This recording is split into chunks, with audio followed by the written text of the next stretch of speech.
Always a delight to have you. And so if you're watching us across various social media platforms, please make sure that you share the stream. Potentially, we know the time is already up, so we'll just acknowledge all of you who are on our stream. We're talking about TV3 Ghana, and I see a couple of you as well. Please make sure that you are part of this conversation. But let me just introduce our guest for the morning. Dr. Kweku Boahen is just to my right. He's new to the show, the segment of the show, not to the platform in itself. Dr. Kweku Boahen is with, what's your organization? Ghana Watch Initiative. Ghana Watch Initiative. And so he's a political and governance person, and so will be helping us with the discussions this morning. We're talking about the MPP and the subject of the presidential primaries, and so far they seem to be, so to speak, sending shivers down the spine of the NDC in government, and their Deputy Director of Election is right here. Good morning to you, Rashid Tanko. Great. Yeah. Rashid Tanko is afraid that the MPP will come back in 2028, so decided to hurriedly be part of this panel so that we can comprehensively broaden. And with the United Party lawyer, Apia Dankwa, good morning to you. Yeah, good morning. How are you? I'm good. Great. And then Dr. Bernard Tutu Boahen, especially with GTEC on the heels of many people. I saw a news about one person I love so much, Dr. Eric Osine, somebody I've respected. He's a lawyer, he's a chartered economist, chartered accountant as well, and was at one time the internal audit agency boss as well. But Dr. Bernard Tutu Boahen, your PhD is GTEC compliant? Very, very. And good morning to you. Good morning to you. Are you a member of UTAG? Yes, I'm a member of UTAG. Okay. I'm the current UTAG Vice President for UEW. UEW. Hey. Wow. Yeah. And every day I've been disrespecting you like this. Please have my honors. Thank you, man. How is UTAG doing? Oh, yes, UTAG is doing fine, except that I was just telling my good friend, Dr. Tanko, that he needs to convey an important message from UTAG to the President and to the Minister for Education.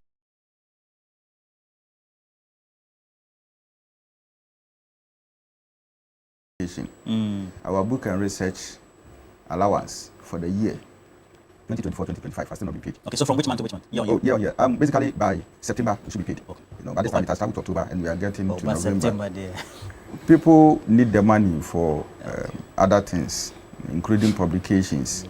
But you see, I think the whole thing is that the minister actually promised us that by the end of September it was going to be paid.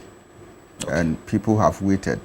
Making a promise and delivering it, honoring your promise, with respect to the time set is very important. And Roland, our members are not happy. In fact, as I talk to you now, people are calling for meetings, with the national president, to declare strike, and it shouldn't get to that level. Okay. So the minister, this one is a direct appeal to the Minister of Education. Okay. To book and research allowance. Book and research allowance. Okay. All right. Well noted. And now the MPP primary is on. And we know that all the camps have been throwing salvos. The last time I saw Abronya was being hooted at by, is this some German East constituent? German South. German South, okay. The potential delegate, so to speak. But I don't know whether, I had two interpretations to that video. The one who was filming was leading the chant, so to speak, and not the entirety of the delegates. But for propaganda purposes, if you get your message out there, that's how it works. But let's go through what the potentials are, because we're being told that there was a research publication that was released last week that said Kenny Japan was leading, and DMB was catching up. I don't know. The Musa Dankwa Global Info Analytics also came in and said that DMB had always been leading throughout the period. And so we'll take you through some of those ones as well. But let me quickly just go through this. And so, Dr. Kweku Boahen, how is it looking like, based on your own assessment as a think tank? Thank you very much. I would like to say a very good morning to your viewers, and then to my constituents back in Amasaman and then Offensive actually. Okay. If I will go straight to what my good brother Musa Dankwa did, and then as we have it out here now, I would say that yes, he's done a good job. Always anybody that wants to venture into the field of research is always a project, or let's say every research comes up with monies that has to go into it, and then you have to do a lot, and then you have to look at your sample size and then all that, and then look at your questionnaires and then how valid and solid they look like. So definitely he's done a good job, but as a think tank, I would say that his figures that were put out there, his sample size to me is woefully inadequate. If we're looking at a voting population of 204,893 voters, that is the delegates as it stands now. They are yet to add the former executives, the former MPs, and former all those things included, would give us almost about 220-something thousand delegates that are going to be voting. And so if we have 204,893 as it stands now, and you pick a sample size of 2,643, I think it's woefully inadequate. It doesn't even come to 1% if you look at it. So judging or making judgments based on these numbers, to me, it doesn't gel, because 1% out of the total delegates numbers, it doesn't give a fair idea of what to expect out there. And then if you look at the numbers as presented, in one of his pages, it says that Dr. Mahmoud Bawumia is holding on to 71% of his original voters from 2023 primaries. That is, and in 2023, what are the figures? Dr. Bawumia had 118,210 votes. And so if he's holding out to 71% of those people still being with him, it means that he's still controlling 83,929. And then it means that about 34,000 of his original votes have left him. That is what this research by my good friend Musa Dankwa tells us. So if about 29% of his original data has left him, then it's but in research you don't need a large sample size. You just need, he's here, so I mean, of course I'll pose those questions to him. If we want to have a fair, because are you trying to correlate or relate the sample size to the bigger population? That is for which you're sampling the opinion for. Exactly. Okay. Exactly. And I'm saying in research, as we all did by way of academic work, there's no correlation like that. Roland, the percentage that you are saying is abruptly inadequate, it does not correlate to that. Roland, what you have to understand is that this is a research work that you are putting out there to tell people that, listen, this candidate A or candidate B is leading, and then probably will be the person that will win the elections out there, okay?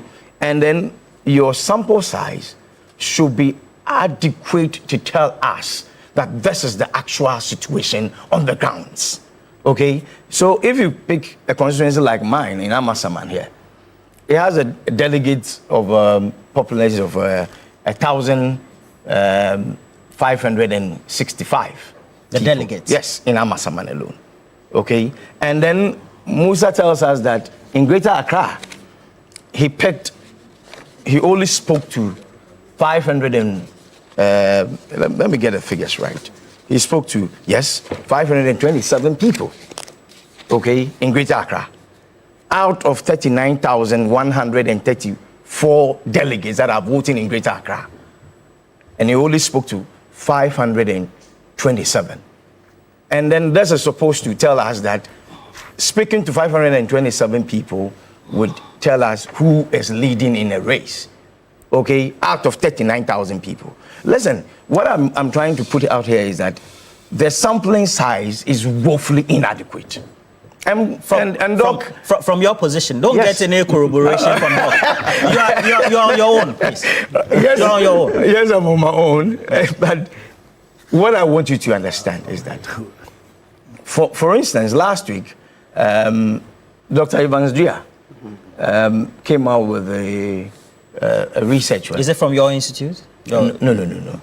Academic research. That's what he calls them. And then Evans Dria had a sampling size of 26,500 and something. Okay, so 26,000 people, which cumulates to almost about 12% of the numbers that makes up the delegates. If you ask me, I would believe in such a research than 2,000 number of people for a potential 200,000 plus delegates. Okay. Yes. So is it the position based on your assessment from your think tank that then the pointers we're getting? So put the slides on from the snipers we have from the Global Info Analytics latest indication by way of who is leading the race, etc. Can we have that? Oh no. So the sample size allocation, of course. So we had, of course, this was done based on the regional population. Yeah, exactly. And so graduatedly, you have Greater Accra, Ashanti going on and on. That's it. And so, also,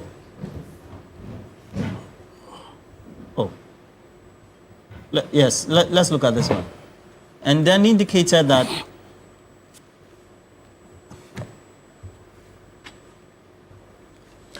and the gender, we had 76% male, 24% female. Mm-hmm. Now let's see who is leading. Who would you vote for to lead in the MPP race?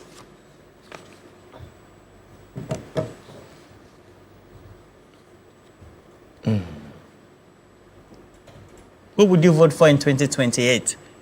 44% said Dr. Mahmoud Bawumia, and then also Ken Ohene Japan, 19%. And then the others follow us were DBA, we have DOA, KA, etc. But we have undecided 15, not disclosed 15. 15, so that's 30%. If it's added to Ken Japan's own, that's 49%. Exactly.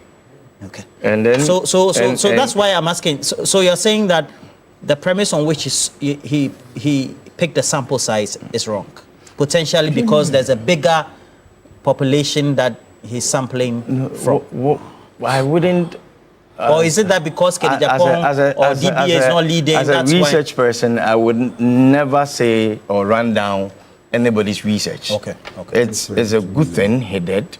And then what is research supposed to be? Research is supposed to inform us, it's supposed to educate us, it's supposed to put you on your toes. It's supposed to make you know that this one is the one that is leading or winning an election. So, and then you know, what this does is that there are a lot of delegates out there who would not even be listening to messages, but the very moment they see this, they want to just follow it and say, oh, this person is leading, so let me go and support the person. That is why I'm saying that, listen, if you look at the numbers here, like you rightly put it, the regional allocations that he did, Greater Accra is 527, Ashanti out of Greater Accra 527 out of 39,134 delegates that are going to vote. We have 473 out of in Ashanti region out of 35,756. Okay, even come to Eastern region, he picked or spoke to 243 people, out of 21,233 delegates that are supposed to be voting on the day of elections. So if you look at these numbers and then you look at the sampling size, that is where I have an issue. Because if this is supposed to inform me or just tell me that, how do you call it, Prof. Tanko is supposed to be leading in an election race, and then he gives me these numbers when I feel it is woefully inadequate. That is where my point is. But then it's a good job done, and I think the camps of the other candidates will set up and then would push further, and then I'm sure that this one, only the camp of Bawumia should not be jubilating anyway, because if you look at the research and then you read the holistic thing, you will know that they are dropping in numbers. The gentleman that you mentioned who published the last week, you agree with his own? Yes, I agree with because him. Ken is leading. Not because Ken is leading, but because the sampling size was right. What do you make of all that has been going? You know, sometimes they've been throwing a lot of tirades at each other and casting aspersions. All of them have sins now. So all the candidates are very sinful candidates, so to speak. I mean, that's what they keep doing. But at the end of the day, the determination is about who is in a pole position to be able to lead the MPP. From the camp of the NDC, how are you looking at that, the race that is ongoing? Very well. Let me say good morning to you, Roland, and my co-panelists this morning. And also let me say good morning to Bimbila constituency as well as Wulisi. They are my people. I wish them well. I say I will invite all of you to come there. It's a beautiful town. You will like it. It's been 8 months, but yes, you have never to, been. We'll go there very soon. I'm just waiting for some occasion that we are going to have very soon. I'll invite you to come and see them. Roland, we have discussed this matter several, and I told you, this is a cooked process meant to put Bawumia again on the ticket. It's a cooked process. It's a well-orchestrated plan. This style they are using, the method they are using, the top-down approach, was purposely designed at Alisa Hotel to make sure that Dr. Bawumia once again lead the party. Because some people are protecting their interests. And they knew the only way they can protect themselves is to get Dr. Bawumia as a candidate for MPP. It's not that they know that he's a candidate who can win an election for them. They know that he cannot win an election for them. In all their analysis, they know, the indoor analysis they did, they know that he cannot win. But the other candidates are putting themselves up because of 2032 elections. Yes, that is their plan. If they don't bring themselves out now, they will be jettisoned But how to the did back. you get to determine that? You mean their focus is rather for... It's for 2032. They know they can't win these primaries they are going on. That primary is designed for Bawumia. Did you hear the tape of Wuntumi? Yeah, Wuntumi, when Wuntumi met some delegates and was telling them what they plan to do, and that the reason why they are doing the top-down approach. Then they asked that they should call him to. He and they should appear before the National Committee. Did you hear anything from the National Executive? They won't do it. Because these are people who sat at Alisa Hotel and cooked this plan. You have a party that has lost miserably with a candidate, you got 38%. Now, you are bringing back a party, 41%. In fact, by our record, it's 38%. They are just managing themselves. We, Ghanaians, gave them 38%. And RTC, their parliamentary seat is dwindling and continue dwindling. They are begging us not to go into them again. Otherwise, we'll still reduce their numbers. You see, this structure they are doing is not going to help their party. The only thing that I'm worried is that it will end up making NDC one political party in Ghana, and that is what we don't want. Hey. Nobody's looking for one political party. The cart before the horse? No, that is a fact. Can't you see it? Look at the attack coming from the other people. They know that they are not going to win, but they are pointing out the ills and the wrongs and what is going on. So we are not surprised with these results coming, the research results coming, the samplings and all those kind of things. It's already cooked.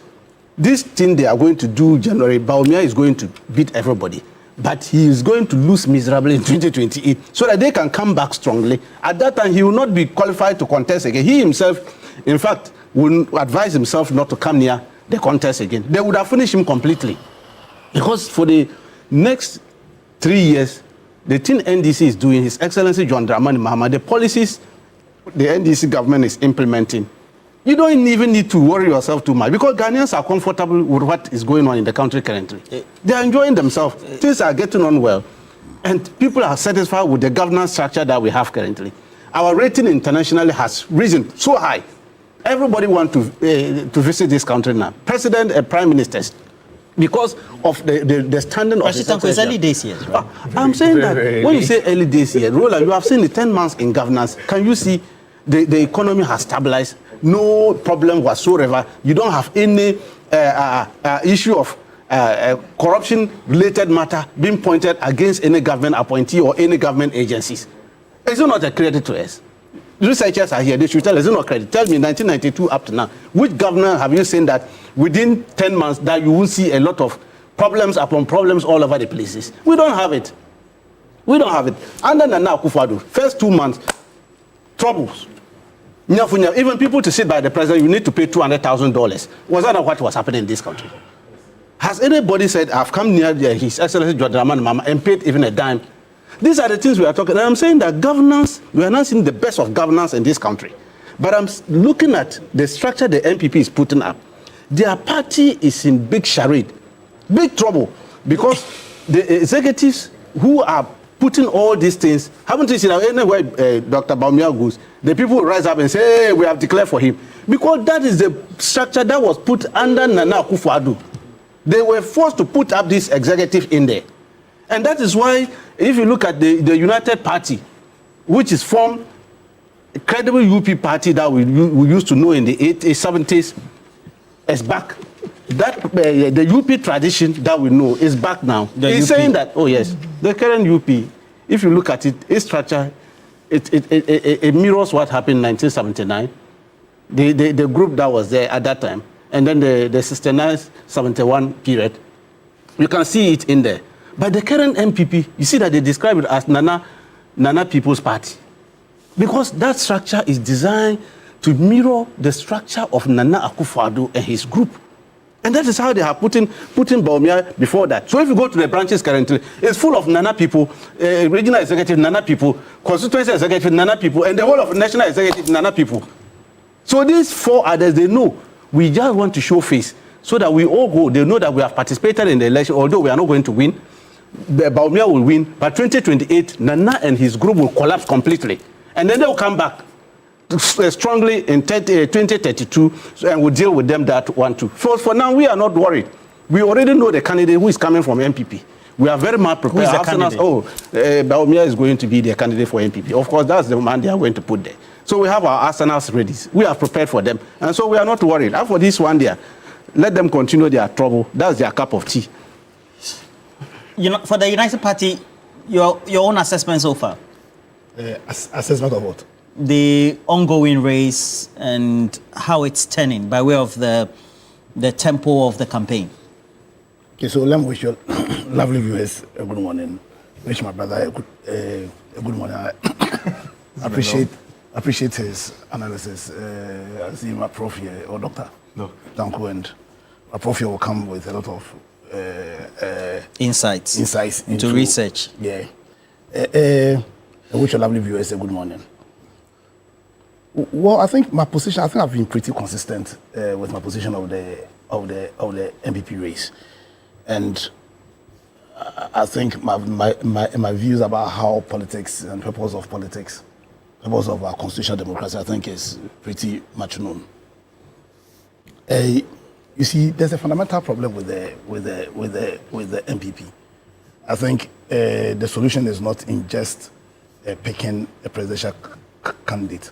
I think the biggest issue is the character, the spirit, the value set of the party now, and how those value sets have veered away from why we ought to be doing politics in the first place. There's a fundamental flaw with the culture within their party. You see, there's a lot of definition for what politics is. But if there's one definition that I prefer beyond all other definitions, is the definition that Aristotle gave. And the view of Aristotle, politics is a science. It's not just a science, it's a master science. and is a master science that uses all the other science, law, economics, education, use all those science for one end and one end only, to build a strong state. Because when you build a strong state, then it will be easy for you to then deal with the well-being of your citizens. You understand? And so anybody that does politics, in whatever form or shape, whether you're a journalist, whether you're an opposition, whether you're a CSO, whether you are a pollster, then your focus should only be to use whichever position you are in playing this game towards building a strong state. And that culture ought also to be seen in our political parties. So within our political parties, the culture has to be one that is just toward building a strong state. And you see that culture even in how they govern when they are given power. Now, we've given them 8 years, and after the 8 years, we have this NSS scandal. We have a situation where somebody whose average salary over the course of 8 years was about 24,000, and yet he's managed to amass wealth in excess of 50 million. So you have the National Signal Bureau's scandal. You have the issues with the ECG. You have a situation where after 8 years, the spirit, the virtue of this nation was broken. You understand? You have a party that oversaw an attack on our democracy. You had a party that sat down and allowed the president sponsored to appoint people who are perceived or who were perceived to have political career into our EC. You have a situation where the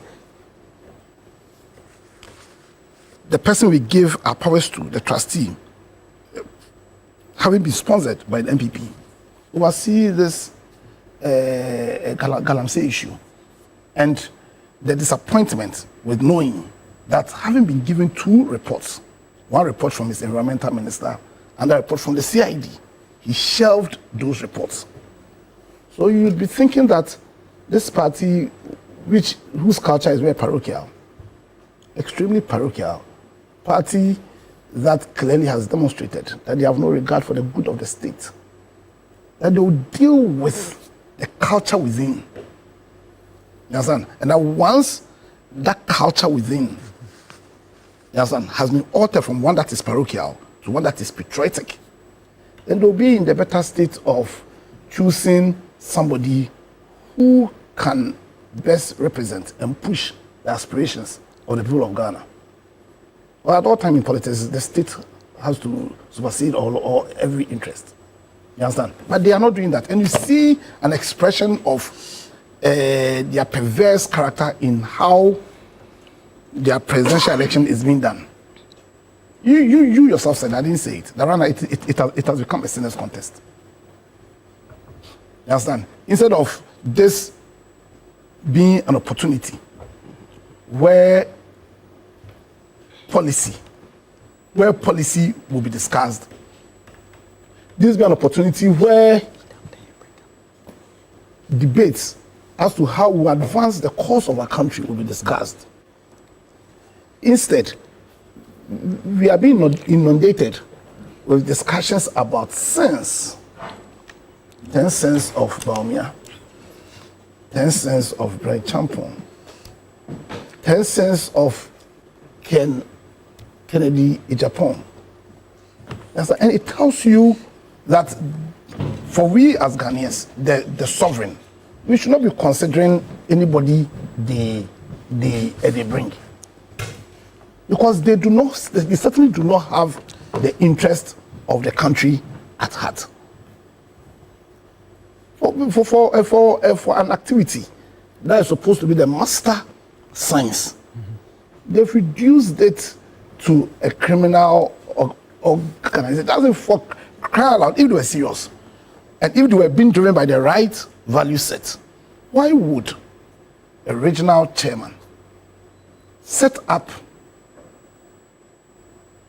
what's called a video station, and all he does is to insult, denigrate the person, the character of senior members of his party? Why would he? Because he ought to be in a position of neutrality. I believe, you see, nobody is neutral, really, because even the EC votes. But for the good of the whole, sometimes we ought not to know the position, let's say, the EC or people in executive positions. As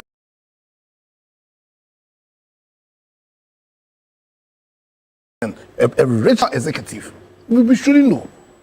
But the regional executive can stand on platforms and go after the character, the person of senior members. You only said that this wasn't. No, but it's serious. Abronya has thrown his hat, has shown whether he supports Bawumia. Yeah. It shouldn't be happening.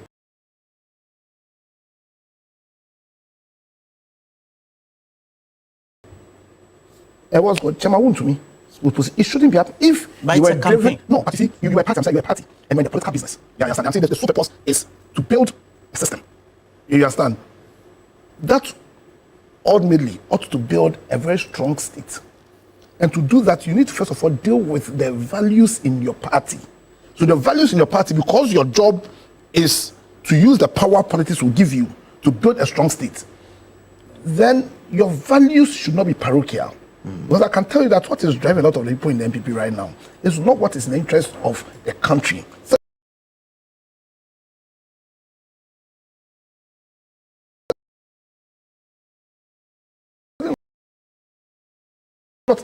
What is in the interest of their party is what is in their individual interest. That's what drives them. That's what drives the NPP now. And so if that's the case, then do you honestly believe that with the kind of culture that exists in their party, with the kind of value that they are exuding, with a clear lack of patriotism in their party, and they say it all the time. As I recall Nanabi saying that their party is supreme. Yeah, you understand. And when you said Nanabi said what? That the party is supreme. But which is true. No, it ought not to be the case. The political party is supreme. No, it ought not to be the case. We do politics. I'm saying that when you define what politics is, and my favorite definition of what politics is the definition given by Aristotle, that you do politics to build a strong state. You understand? So we have political parties, and the values of the political parties must align to the values of the state.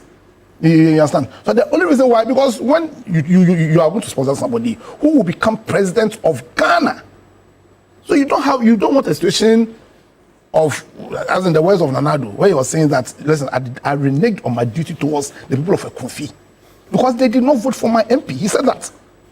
That where you have a president that says that if you don't vote for my MP, I can assure the people of Federation that nobody can lobby me to bring development to Federation. And he will say that because he thinks he's president of his party. Not president. It's not about NDC. No, it's not about NDC. Sometimes we think, you see, the way we do politics here, we think it's a game. But we think, but you see, you have a situation where poverty is staring in the face of the masses of the people of Ghana. You have a situation where we are failing as a nation to provide quality health care. We have a situation where we are failing to provide quality education. We have a situation where all of our lives are peril because of the menace of Galamsey. But that will happen because of the way we do politics here. We don't understand that the essence of politics is to build a strong state. I'm saying that the New Patriotic Party have demonstrated that they do not have that culture that puts the interest of the state first. So if that's the case, and you see that clear in the words of their own legend, Darocha, BJ Darocha, in 2008, when the issue of Alan Chamantin came up, and BJ Darocha wrote that they should not accept Alan Chamantin back into their party. Why? Because if Alan Chamantin is asked to choose between Ghana and the MPP, he's going to choose Ghana. And that ought to have been a plus. Because the reason why we do politics in this country always ought to be Ghana. and that's where your party is departing from that Ghana agenda, then you ought to discard that party. So for me, Roland, I'm not interested in their internal politics, because their focus, the purpose of what they are doing, certainly isn't Ghana. The focus of what they are doing, this Senate contest, this contest where their national executives do not mind making the water murky, undermining their own set values, then we ought not to be too interested in them. You understand? And with the repository of sovereign power, we make the first decision in every political cycle. You understand? We should not be swayed by this supposed MPP NDC a game. And that's what I told you. You asked me now, you know the name. That for us, the reason why we formed the United Party was we believed strongly that the way we do politics in this country has become very parochial. And that clearly the MPP do not care about Ghana. And so we form a new political party with the right spirit, with the right culture. And our purpose is seen in our motto, which is Ghana first. And so please, I know you, the journalists, you enjoy this MPP banter. But for me, that is not the most critical thing. The most critical thing right now is we ought to change how politics is done in this country, and we ought to do politics that will build that strong state and that would put the well-being or the welfare of the citizens at heart. And I'm not convinced that the way the MEP are behaving, they are capable of doing that. So let's forget about them. I'm not interested in them. Now, the polls are indicating on one side, Kennedy Japan is leading, DMB is leading on the side. What really, by way of your own experiences as an academician, research the minimum or maximum sample size you should pick among a bigger population? All right. Good morning. And your own assessment about the campaign so far. Sure.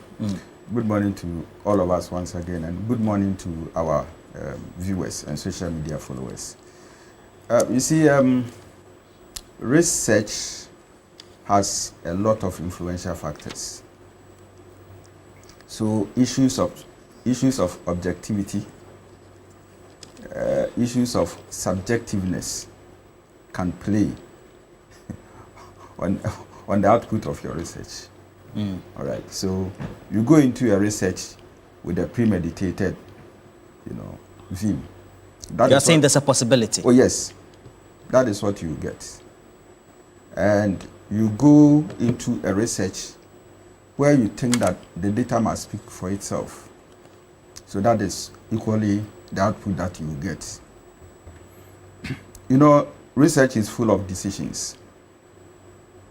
At every stage of a research, you are making a decision.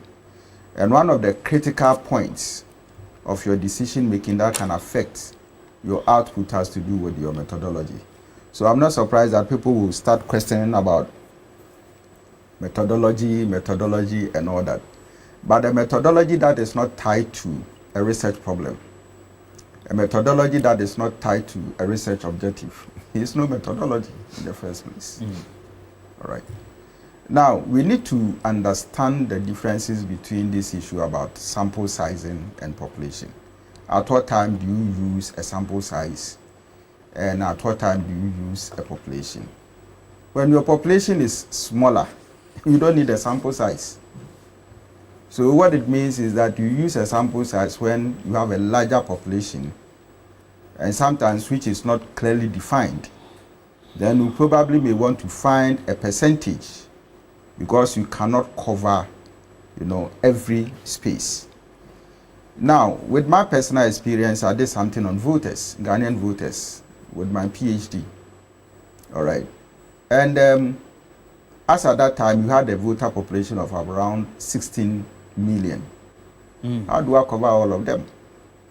We had 10 regions in Ghana then. How do I cover all the 10 regions? So methodology became key. All right. Now, you see, when you are talking about sample size, you should be careful with your calculations and how you determine it. Very, very important. So researchers like Craig and Morgan, 1970, 2012, came up with a table that determines, which sample size is tied to which population size. So sample sizes of around 80. We can use 80. All to right. determine for a population of 100. Okay. Okay. You can use sample size of around 300, around 380, 400 to determine for a population of 1 million. Depends on where within the demographics you pick. Exactly. Now, my personal experience dealing with 16 million population, I started with a sample size of 250 to run my data to see if I'll get results. So from 250, I started running the data. Around 350, I got to the point of saturation. You see? So anytime that I add, I was almost getting the same results. I got the same results, up to 503. Okay. So I realized that what I was getting from 350 up to 500 were almost the same results. So why should I continue to 600 and 2000? Okay. Now the danger, if you have a larger sample size, is margin of error. So you're saying that by way of academic advisory, you don't pick larger sample sizes because So I'm just reacting to what Dr. Lee said. it could lead to saturation. I know, Dr. Boyne. Yes, it doesn't matter if Musa is using what and Your other friend, your friend, what's his name? The one you said released for Ken Evans Evans Yeah. Diaz. Because he likes Evans yes. Diaz, doesn't like. No, I followed Evans Diaz. I've read whatever he did. Okay, in as much as he did a thorough work, but the issue of sample size doesn't mean that the results are wrong accurate. or right. Exactly. Okay. You understand? So it doesn't put it that way. I think somewhere in Nepal or something, when the MPP did their congress at Legon. Conference. They call it conference. Conference, okay. I was there with As a group member? of students. No, not as a member, as a researcher. I'm doing a paper Okay. on how to, select, how do you call it, candidates among. What did you find out so far? Don't worry. Okay. That one is not for the cameras. Okay. It's between for, myself. it's for advisory. Okay. So So I'm coming to that point. Okay. And because I want your observation on Yes. the campaigning, its influence on the delegates, come to because the that. delegates are predetermined. I'll come to that. You see, because you need to put this issue, to a logical conclusion, all right? Because everybody seems to be interested in some, how do you call it, sample size and the margin of error, without actually understanding what goes into these things. Yeah. So when I did around 500. You understand? And the results that I got for Musa Dankwa's last 4 outputs, They tied. they tied in there. They synced with it, the results. With almost all the variables. So Maybe I a do percentage check. or two less or Exactly. more. Yeah. By way of I the do error. check. Yeah. You understand? So what I've not done is to look at Evans Diaz's own compared to mine. All right. Yeah. But I've you are not done saying, if I get it right from your response, that there's a higher error if you pick larger sample sizes. Yes. Okay. So, your small, what it means is that your smaller margin of error, requires larger sample size. Okay. That is what it means. Now- And so we need to know what a larger sample size is. Larger sample size does not mean that for a population of 17 million voters or 204, 1,000 voters. You need to go and pick 100,000. Or even 30,000. Exactly. 500 is excellent, according to her. As a baseline. Excellent. I'm talking about excellent. You see, so sample sizes ranges from good, very good, and excellent. All right. So 500 is the excellent point. Okay. Thank you for the academic lecture. Now let's come to the political discussion. So, but do you understand what my I've said? political discussion question? Do you understand what I've said? Yes, I've been a student, so okay, right. yeah, I understand it very well. So my question then is, the Dr. Kweku Boahen is concerned that as a think tank, their observation is trumpeting a certain outcome of a survey or research is part of communicating a certain political message, if I interpret his responses rightly. And so over time, just like Joseph Goebbels did during the Hitler era, over time it becomes the truth and could influence people's choices. That's what he's saying. So my question is, where we have a delegates list that is predetermined, they are not going to be changed from the last. Does it matter? Based on your observation and how the campaign is going. Yes, so for me, the delegates list is one thing, and then the kind of message that you put in is equally another thing. Your strategy is another thing. The way you present yourself, you see, so these are determinants that could, as it were, influence, what each of these candidates would get. And so for me, sometimes when I see people blaming candidate A, B, for the past and all that, I tend to laugh, because obviously it sounds to me that you don't really have a strategy, you don't really have a message. So the message that you can only hit is to discredit one particular candidate. Do you think that's what's happening? Yes, that's what I see. Okay. All right. And so who is being discredited? Oh, obviously, Dr. Bawumia has been, hated everywhere. They all seem to focus in like Azuma as part of their message, having Fenech in the ring. Yeah, you understand. So for me, yes, they can still go ahead and do that because it is a plus for him. From a political marketing communication point of view, you are making Bawumia more popular. People will tend to look at him. People will tend probably to read about him, okay? And probably discerning minds may want to ascertain for themselves as to whether these allegations hold or it does not hold. All right. Now, what I think politicians need to know is the kind of voter orientation, popping up in Ghana's politics. The voter of 2012 is not the voter now. And so people have learned, people have developed knowledge in elections, all right? And those days, people will go to the polls without even knowing who to vote for. They will choose pictures. This time, it's not like that. People have gotten to the point of tying the qualities, the experiences, the abilities and capabilities of a candidate to their decision. And so people are not just making raw street kind of decision making when it comes to voting. All right.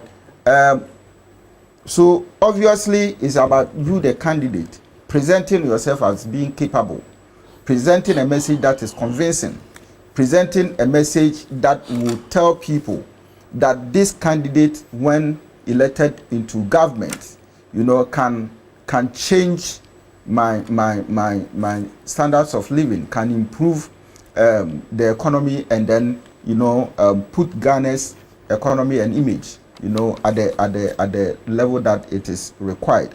So I think that this whole issues about research. Before I get in, I think that we were trying to talk about. You asked me an earlier question about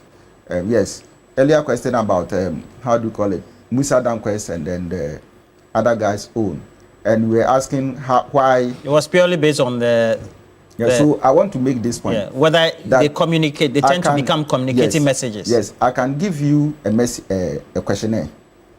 Administer this questionnaire among the 5 of us here. And then I'll give Lawyer Piadankwa the same questionnaire. Administer it among, at another time, among the 5 of us.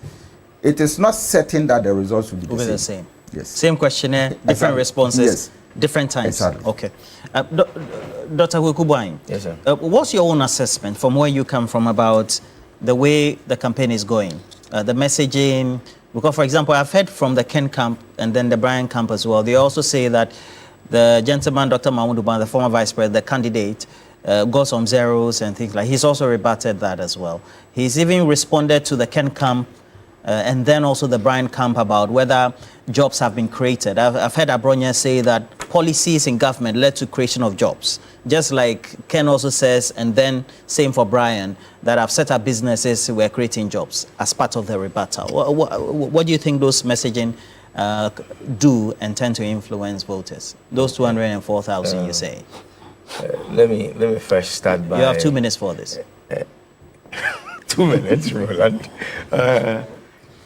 From all indications and all that from the little bits of research we have done within the regions where Kennedy Ohene Japan has visited, so far, we think that his message is catching up with the delegates.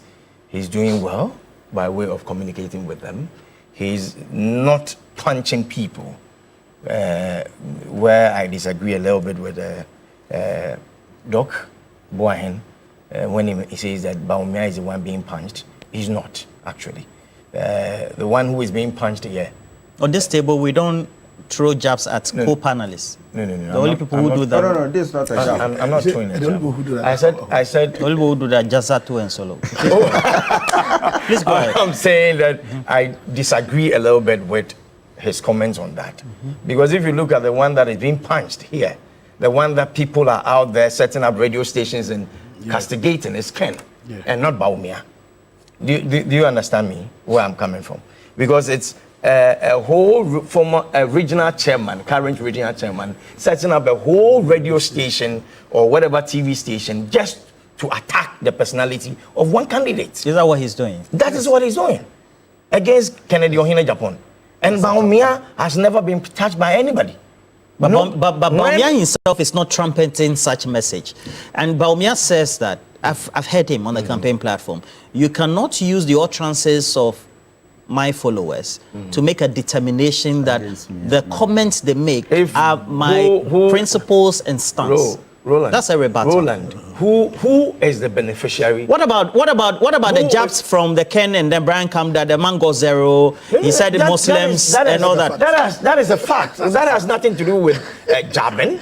It's a fact that in polling stations up north, Bawumia got zero. That's a fact. But that's a jab. That's a jab. You're ridiculing him. And then when you look at Kennedy Japan's messaging at the moment, he's talking about jobs creation. He's talking about what he thinks that industrialization, what he thinks that within the 5 northern regions he can do within every single constituency because of the vast lands they have and all that. I don't understand. We had 1 district, 1 factory. What do you mean by you want to identify regions and have potential for industry again? That's a policy. That's already 1 district, 1 factory was an initiative by Dankwa Akufo-Addo's administration. Yeah, and it's still relevant, isn't it? It's still relevant. But then he thinks that everywhere he has been to, all the constituencies he's visiting, there are peculiar things that he thinks that we can industrialize and then create something out of, and will help the people in those communities. Is he convincing the delegates? He's convincing them. That is what I was coming to. That people think that because in the past, everybody thought that Bawumia was the establishment's candidate and then he's been put out there. And then, listen, the NPP delegates out there are thoughtful people. They can reason, they can think, okay? And then they are saying that, listen, when you walk through the streets of Ghana and all that, from our research, Kennedy Japan is the one people want to lead the NPP. Those on the street are not delegates. They are not part of the 204,000. The delegates we are talking about here, their minds are changing. Mind you, We don't have Nana Akufo-Addo to gag and put people in one sink and then say so that. Nana was gagging people. Oh, but we all know that. I don't know. Council here will tell you the truth. Reasons why some of them were agitated and then they wanted to form a new political party. I'm saying they want to form a new political party because I think that you should take it easy. Council, you should take it easy. I want to discuss the haircut massage. So please. I know Kennedy Ohene Japan is going to win the NPP. But you've been here. You never said anything about DMB. So it means that listen, you are for Ken, Zato is for DMB. But Rook, please. no, I'll come to you. I'll come to you, Dr. Bernard Tutubuahin. Yes. Okay, Prof. Dr. Tutubuahin, relax for me. Let me conclude. Okay, your conclusion. Listen, you said Ken will win. Ken is going to win the next elections of MPP. From all indications and then the message that he's putting out there, and then how delegates are resonating with the message out there. You see, from wherever he's been to, all the constituencies he's been to, and then other candidates are also going there. Yeah, yes, everybody is speaking well, but I tell you the truth, Kennedy Japan is going to win the next election. All right, Dr. Bernard. Unfortunately, I'll come to you. I know Ken is a strong candidate, but you see, the leadership of the party, the way they've designed the structure. So you are saying that delegates hasn't changed? That's a fact. That's the truth. You know, I'm an electionist. That's my truth. I mean, everything I've learned about elections. You dream, sleep elections. Sleep elections. And that's what I'm mastering. That's my field. So I know what I'm talking about. You see, the whole structure, the way they've designed it from the onset, the day they announced it in Alisa Hotel, I knew these people have planned something.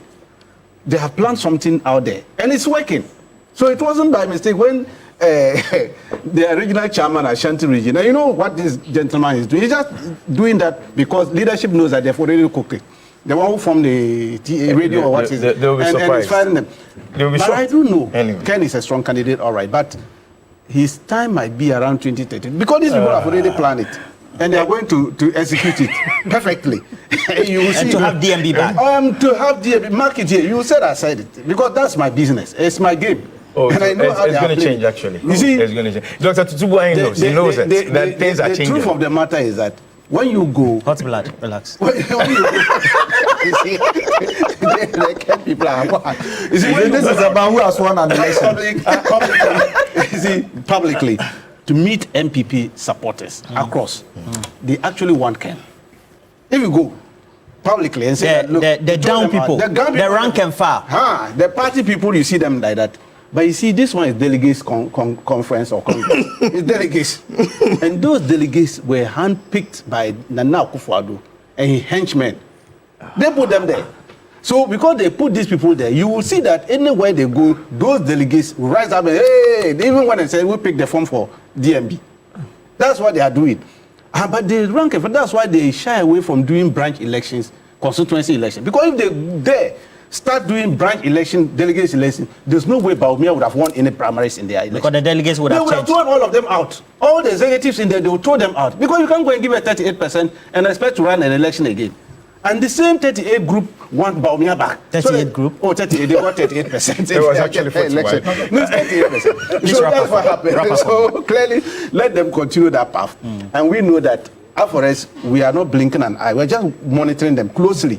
Watching, you see, you always have to watch your opponent camp, see what they are doing, and fashion out a strategy that will just diminish them completely when it comes to the next election. And that's what we are doing. Okay. So we are monitoring them closely. So you are monitors? Yes, we are monitoring. You asked a very good question to Doug.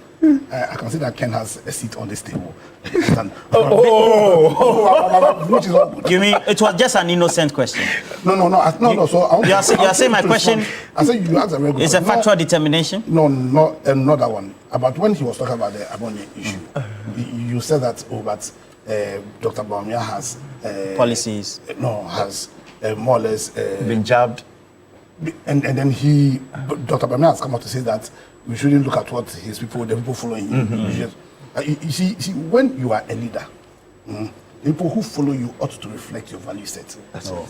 When you are a leader, the people who follow you ought to reflect. There will be one or two who define. So when they define, you call them out. In 2009, remember the late former Jesu MP, John Kuma, he was Alan's spokesperson. He organized a press conference where he attacked Anadu. Alan Tremanten came out and called him out to the extent that he was sacked because of that. When you're a leader, your followers ought to reflect. So His Excellency Dr. Bawumia is going around. He's not talking about policy. He's begging. He's saying that he was one of the main reasons why MPP won power in 2016. And people have made money. The likes of Anan have made money. The likes of the NSS people have made money. Signal bureaus, they've made money because of his work. You understand? And Ken Ejapon has also made money. Not because of Bawumia. Not because of That's what Bawumia said. Bawumia said the government was so good. No. So if your government is so good, the citizens should make money. They took money from our pockets, and Hanan has made money. What's his name? Ken Ejapon has made money. Ken making money. Ken was already. Listen. Before Bawumia became the vice they've president. made so much money that their contest right now has become a plutocracy. Their contest right now has become a plutocracy. Governance by the rich. You understand? So it's not about the messaging. Because if it was about the messaging, like, to be honest with you, Ken would have won hands down. Because he's the only person within their party who's actually telling us what he would do for the country. Should he become president? No, I'm not here. Please let me land on this. But they know that the contest is not about the messaging. At the end of the day, the contest will be on that day. Who will be given 10,000? Who will be given 2,000? That's the character of their party. Why should Ghanaians be concerned about these people? When they don't even believe in democracy, they are now, listen. They are now, you see, their party is now a plutocracy. Whenever you have a case where you choose leaders based on who has money, then you are very close to creating a system which it will be called a kakistocracy. Now, a kakistocracy is governance, but the list of the list in society, list in terms of their value set. That's why I'm saying that we know people who earn 24,000 on average. 24,000 a month. 28,000. On average. He started with 14,000, 15,000, ended with 28,000. Let's take the average. You take the average, and he has $1.6 million house. He has, what's it called? You have two people who have been alleged to have stolen up to a tune of 2.2 billion cedis. And it's this party. Mahmoud Bawumia is saying that it was his handiworks because of his works. Listen, Ghanaians, 2028, whoever they bring, let us reject them. You understand? Let's reject them. Let's sack them. Because we can't create. That's why we left. We can't create a plutocratic system. We can't create a democracy, which is a aristocracy. We need to build Ghana. Let's forget about them. So far, based on the messaging, based on the messaging, who are you impressed with? Which camp? But do you think that because they didn't do the bottom-up approach, but they maintained the top-bottom approach, that could also give a different outcome?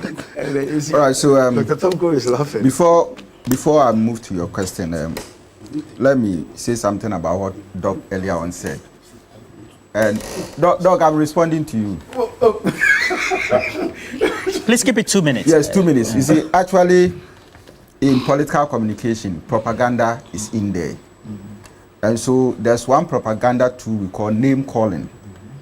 Name calling means that you can have something which is perceived to be true, but negative, and then label it on a candidate, all right? And without any statistical evidence to prove that negativity. Okay. That is name calling.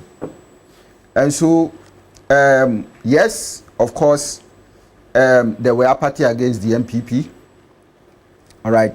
But is it the making of Bawumia? All right, name calling. So the moment you attach that to Bawumia, then it means, it signifies that propaganda, the use of that propaganda too. All right. So for me, I feel that for fairness and for fairness in political communication and for the good of the MPP, going forward in 2028. You are all one family. I don't want anybody to probably to think that, look, this person caused this, that person caused that, when there's no evidence of proof. All right. Your question was as to whether who do I potentially based on your assessment. Yes. Who is impressing you with the messaging? Okay. So for me, I have followed, and for the past 1 month, I think that all candidates are doing well. There seems to be some kind of balance. You now see that the level of attacks have reduced, and now the candidates seems to be, focusing on their vision and what they intend to achieve with the party. And I think that even though I'm not so much impressed, the 101 expectation that I have, at least what they are doing means that there's still more room for improvement.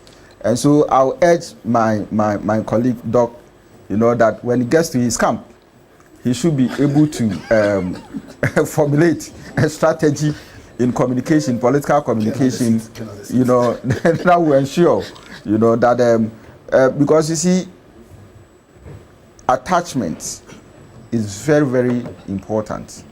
And so when you are attached and people begin to see you within a certain, image, you are in trouble. And I think that for some time, Ken was suffering, from that. All right. If you can work on that, it will be good for him. And that is why I feel that the intensity of his tone should reduce. You could have intensity of his what?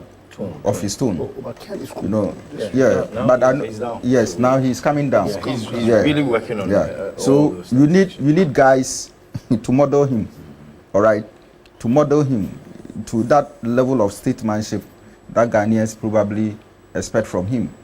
I think there was a last question. No, there's no last question. I'm going on. The education minister's. Okay.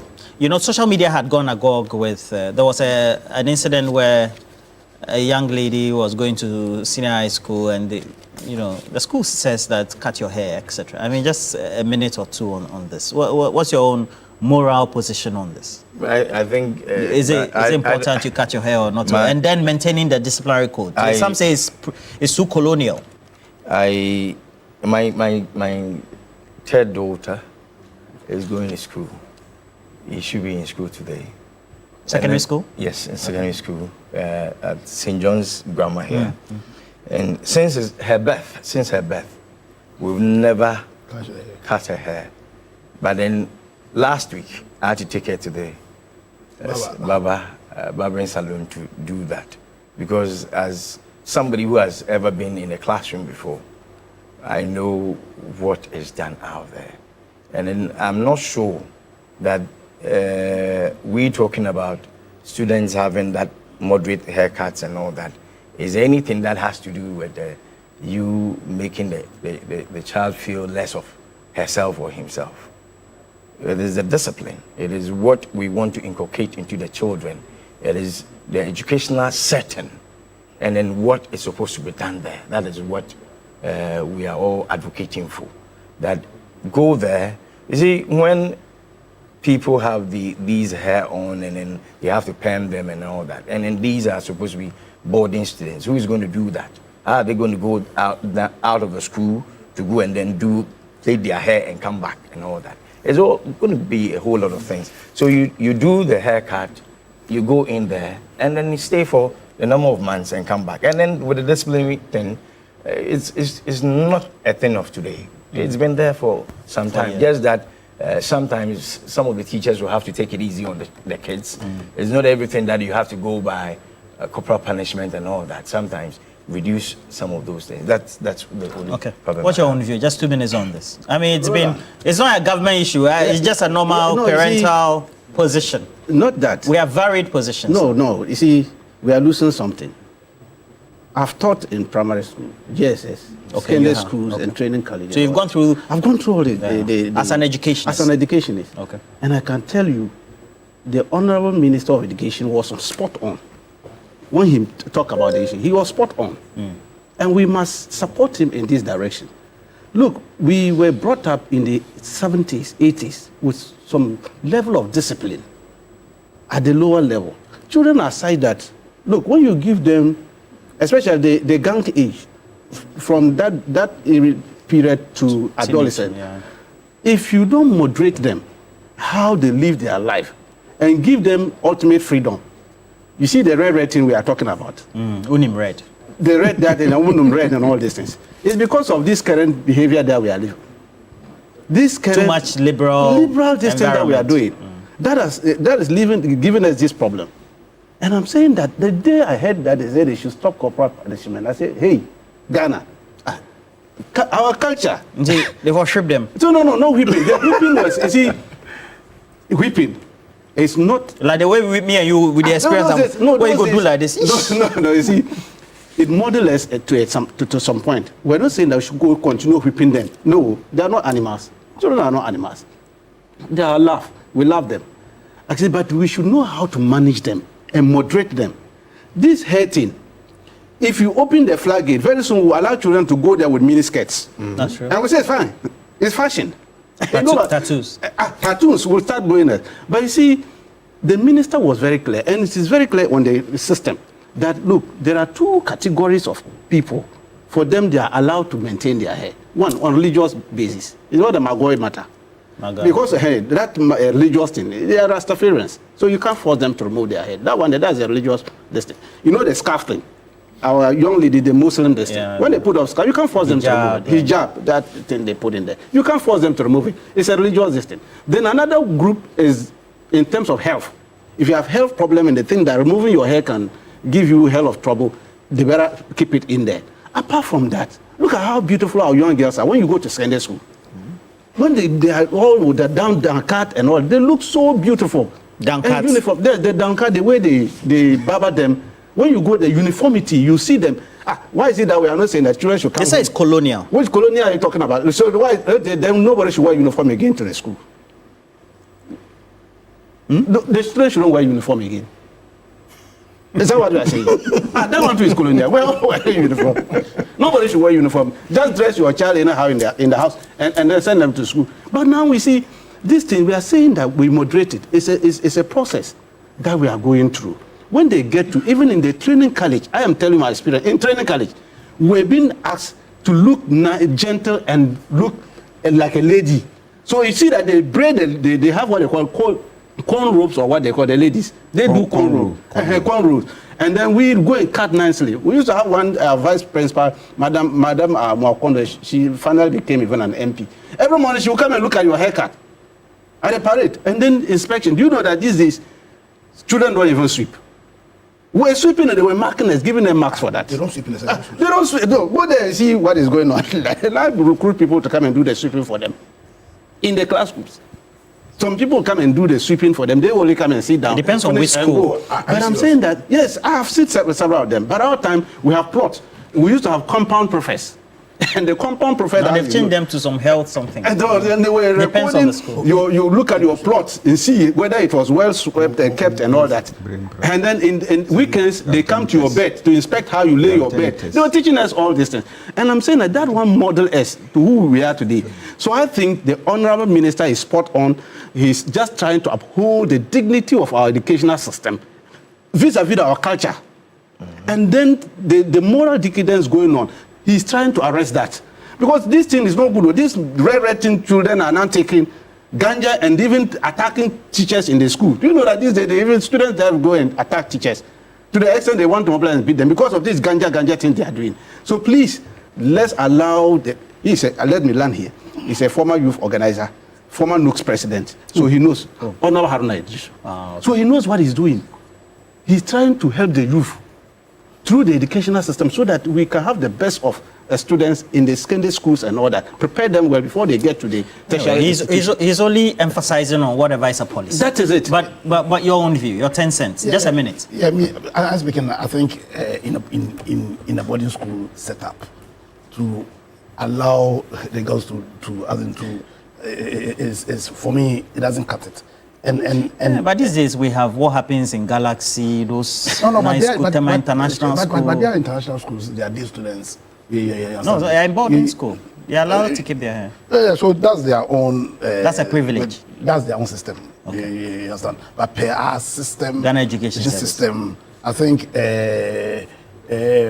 But for what's it called, the health grants again, and the really, in fact, I honestly don't think that's the biggest what's called issue our education system is being filled with. Mm-hmm. I'm just hearing that right now the children have janitors who clean the schools for them, and that's shocking, because you see, well, in the school I went to, the focus was not just to train your head, also to train your heart and then your hands.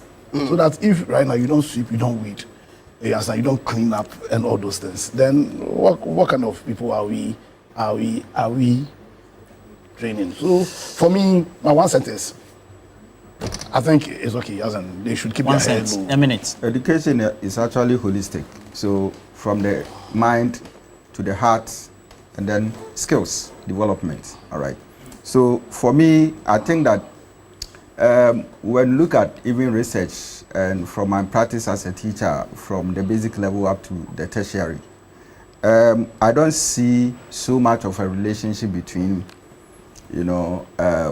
appearance, beauty, as regards to attitudes, behaviors, and all that.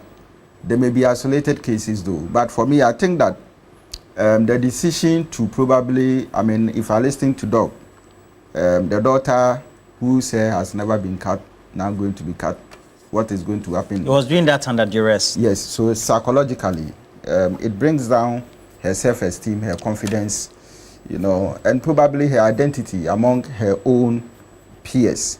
Like lawyer said, there are more pressing issues that we need to look at. And one of the key areas that I feel that probably the minister and heads of institutions should be looking at is to focus on character formation, all right, rather than probably looking at one's appearance, hairstyles and all that. For me, you will see beautiful ladies from well-to-do homes with very good character in the classroom, even at the university. You understand? So if we can emphasize, not just the minister and the heads of, even parents, the way you treat your children in the house is what they replicate outside there. So for me, that's the most important thing they need to look at. Thank you, gentlemen. And Nana Kwekubuahing. Okay, so Dr. Kwekubuahing, thank you for joining. I hope that next week we can have you as well. And then also, Dr. Rashid Tanko, thank you. Gifek Boss, I'm told your deputy, former member of parliament for Myong, is celebrating the birthday today. Celebrating his birthday. Honorable Aziz is my deputy, former MP for Myong, Honorable Mohammed Abdulaziz. Happy birthday to you. The whole GFEC is celebrating him today. Yes. We'll come and pop champagne. It is well. Have you been to TDC of late? Yes, they have 24-hour service. Courage is doing a great job. Yeah, Courage. Courage is doing a great job. Okay. Please, Mr. Courage, they say you are doing a very good work. Our book and research, a reminder to... Oh, yes. All right. Nana Gazor. We'll definitely get you. Thank you, gentlemen. Let me say good morning to Guy G as well. Guy G, great guy, Prince. Good morning. This one is coming from Nana Gazor. In China, every student wears a school uniform. Even in Korea and Japan, those that will model our economy again. Let's help our students, but let's be firm in our discipline. And then Ajay Boating says that for all the things that have to be done, I side with the minister, but at the same time, we've entered a modern era now, so the right things need to be done. I think this will not go away, even though the minister is leading in the opinion polls as to why he wants this to be maintained. One day it will change. Hartwell Selassie Tamaklu says the girl who cut her hair was looking old with the hair on, but after cutting, in my estimation, she looked so beautiful and very innocent. So Hartwell Selassie Tamaklu bringing us the latest. And then Richmond Sechi said, as teachers, we are the ones who face the consequences in school, so it's our responsibility to enforce discipline. The same people supporting the act will blame us when students become unruly and run riot. even top schools abroad, maintain dress codes that students must follow. and then Irama Hilarion, good morning to Irama. It's your birthday today. Happy birthday to you, Irama, and I wish you all the best for the day. And well, we have to take a look at this because we have peck butter biscuit here. So we have various confectionaries or cookies of peck. They have coconut as a flavor, choco as a flavor. They have choco butter, choco filled, and then also they have the butter in itself. So just in case you need one, you can always make sure that you up your day the Milky Way with a rich, smooth taste of peck milk shortcake. It's pure delight as well. And for all those who send messages I couldn't read, thank you all for your messages as well. We're taking a break. When we come back, we'll have more for you right here on the show.